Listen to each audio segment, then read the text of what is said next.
বাবা এটা কি?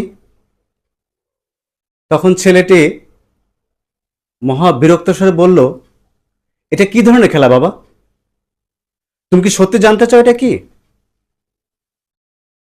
আমি তোমাকে গত মাসে একটা চশমা দিয়েছি, তুমি কি দেখতে পাচ্ছ না? এটা একটা কাক। এটা কি খেলা করার সময়? এটা এটা এটা কোন ধরনের খেলা? তখন বাবা সেই ডায়েরিটা বের করলো। 30 বছর আগে যারা লিখেছিল।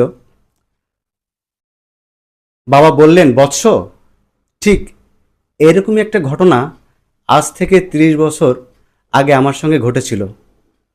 তখন তুমি আমাকে এই এই কাক সম্পর্কিত 30 বার প্রশ্ন করেছিলে।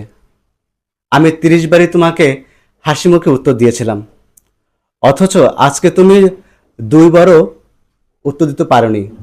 তুমি রেগে গিয়ে